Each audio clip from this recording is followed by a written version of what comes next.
So, welcome to the Oxford Clay Pottery Podcast. I'm Catherine Tomlinson and I started an eco conscious pottery company called Oxford Clay. Now, at Oxford Clay, I don't just make pottery, I also make resources such as books and courses and information for other potters who want to be more eco-conscious in their pottery practice but maybe don't know where to start or can't find out the information they need. So that's what this podcast is all about. It's about sharing everything I've learned along my eco-conscious pottery journey with you, and I can't wait to get started. So let's go.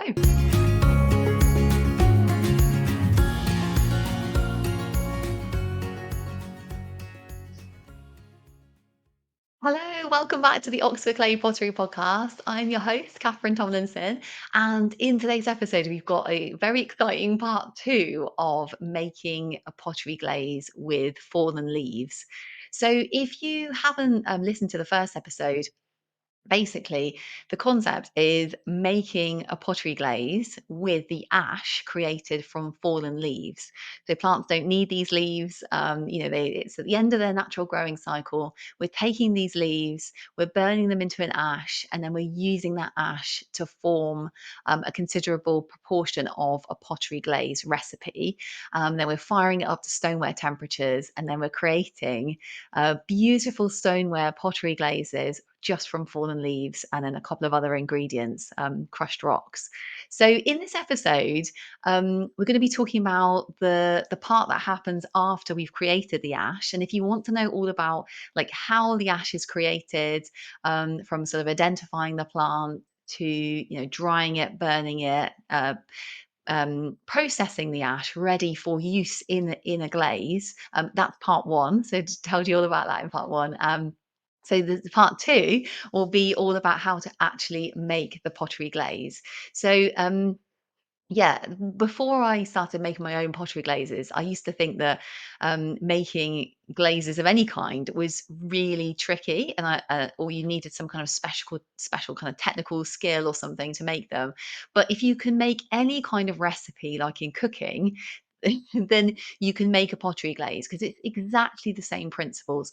You're basically weighing out different ingredients and you're adding them together and you're creating, a recipe of, like a pottery glaze, exactly like you would with cooking. In fact, there's probably even less ingredients. There's certainly in the recipe we're going to talk about today, the ash glazing recipe. There's hardly any ingredients, and it's just a matter of like weighing out what you need and mixing them together. Right. So yeah, okay, just to say, if you want to know more about leaf ash glazing, glazing with fallen leaves, I've written a whole book about it. It takes you through all the processes. There's loads of photos in there of like how the glaze is actually made. So how to collect leaves, identify them, make the glaze, fire it. It's got a firing schedule in there, and then it's got loads and loads of different like glaze tests. It's got 36 different leaves that I've tested, so you can see what the glaze actually looks like when it's been fired. And some of them are so beautiful. So they're basically single types of leaf from plants like shrubs, trees. Say, for example, here's one magnolia, and then you can see what the glaze looks like with just that single type of leaf. Yeah, so it's all in that book if you want to learn more about leaf ash glazing. Yeah, so that's available from the Oxford Clay website, but also from Amazon if you wanted a paper copy of the book. So yeah, Oxford Clay website's a PDF copy. Um, Okay, so let's talk about how you actually make a glaze with fallen leaves. Okay, so part one, we got to the point where we had our sieved ash. Okay, so what we're going to do now is we're going to weigh out some other ingredients and then we're going to mix it together with some water and then we're going to create our pottery glaze. So for this part, you're going to need some other ingredients. So we're going to need powdered quartz, and then we're going to need powdered Cornish stone, which is available. Both of those are available from pottery suppliers. And we're going to need some water to mix it all together with. And that's literally all the ingredients we're using. So it's ash, quartz, Cornish stone, and water. And the proportions that we need. So glazes are they're always generally sort of done in parts, and that's because you can like scale it up or down depending on like how much glaze you want to make. So Okay, so say for example, we're going to do 100 grams glaze test. We would have 20 grams of quartz, we would have 40 grams of Cornish stone, and then our 40 grams of leaf ash. So we would weigh all those out. It's really important to say at this stage, actually, that when you're making glazes, you need to be wearing an FFP3 face mask. And that is really essential to like protect your lungs from the powders in pottery. So powders like silica powder, which is found in like powdered rocks and clays, is very harmful for your lungs. It's found in ash as well. Very harmful for your lungs. So you really need to be protecting your lungs. And an FFP3 face mask is the lowest level of protection really you can that you need for making glazes. So they're available from hardware stores. And you can just put it on. It's like it usually has a kind of filtration system to filter out the tiny particles of dust, and it fits tightly like around your nose and mouth, and then that will like protect your lungs from when you're making from the powders when you're making the glaze. Okay, so you basically take scales, take a bowl, weigh out those ingredients in those proportions, and then put them in some kind of container, like maybe a lidded container, like a bucket, or if you're making a very small amount, you might just have like a little jar of glaze. And then you add water to the point where the glaze is the consistency of about single cream. So that's what we're looking for. Like, so water's never really stated in a glaze recipe. You just kind of add enough to make kind of single cream. Okay, so you mix all the ingredients really thoroughly together, and it can be a good idea if you're making a very small amount of glaze to kind of make it into a paste first, and then add a little bit more water. And that kind of helps to really sort of mix all the ingredients really, really well so you don't get lumps. But what we're going to do after making the glaze, so adding the water, so you've got this sort of single cream consistency, is that you want to pass it again through your 100 mesh size, sorry, sieve. So that's what we did when we first created the ash. We put it through a sieve, like with a silicone spatula, sieved it with 100 mesh size sieve, and that like creates like this beautiful kind of really fluffy powdered ash that that we used in our glaze. But we want to sieve it again. So that's the next part of the process. Is once you've weighed out the ingredients, you've mixed them with water, you then sieve it again through the 100 mesh size sieve.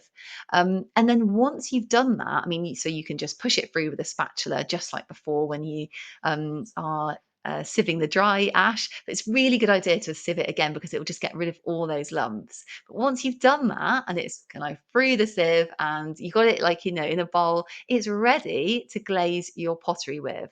So that really is how simple it is to make a glaze from leaf ash. In terms of like the ingredients, weighing them out, it's a very simple recipe. And then, yeah, and then mix it with water and then sieve it, and then you have your glaze.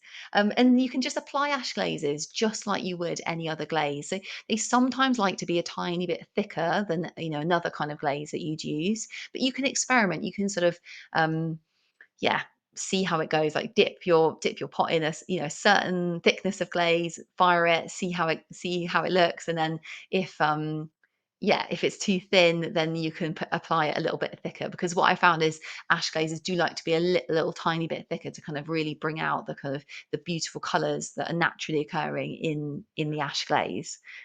Okay, so in terms of firing your glaze, that's the next thing to talk about. You really need to fire ash glazes up to stoneware temperatures. So I have a electric kiln and I have programmed in a stoneware kiln firing schedule. So I just put it on that program, and then and it fires up to 1260 degrees Celsius. So very hot, and then that's the kind of temperature you need to be melting ash. So ash melts at very, very high temperatures, and so generally you'll see ash glazes stoneware temperature. So that's kind of cone 8, 9, rather than those lower cones at sort of 5, 6. Yeah, and if you want like I've said to you, if you want the recipe to learn more about glazing with leaf ash and also the kiln firing schedule, it's in the leaf ash glazing book. which you can get on the Oxford Clay website. So it's all in there, and then you can see exactly how to program a kiln for like bisque and the stoneware firing to fire your glaze. Oh yeah, so I really love talking to you about like glazing, ash glazing with leaves is something I've become really wouldn't say obsessed with, but yeah, I'd probably just admit I'm obsessed with glazing, with collecting leaves and then turning them into ash and then glazing pottery with them. I absolutely love seeing all the different kind of colors and textures that you can create just by using different types of leaves. And the leaves, they're not needed by plants anymore, just by using fallen leaves. It's incredible. So, yeah, it's an amazing way to glaze pottery. And, 40% of that glaze is ash that you've created from a product that plants they don't need anymore. They're sort of discarding those leaves. And, rather than mining more materials from the earth. Plants are growing these leaves. We can collect them. We can use them in glazes. It's a great sustainable way of creating glazes from renewable sources. So that's another reason that I'm like super passionate about making glazes from fallen leaves. And yeah, it's really lovely to share it with you.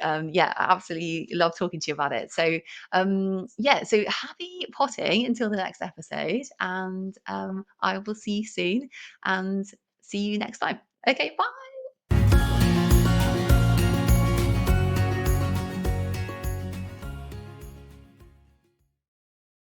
Oh, yeah. So I hope you enjoyed that episode. And if you're interested to learn more about eco conscious pottery or making your pottery more eco conscious and sustainable, there's so much for you on the Oxford Clay website, which is www.oxfordclay.co.uk. I can't wait to see you there.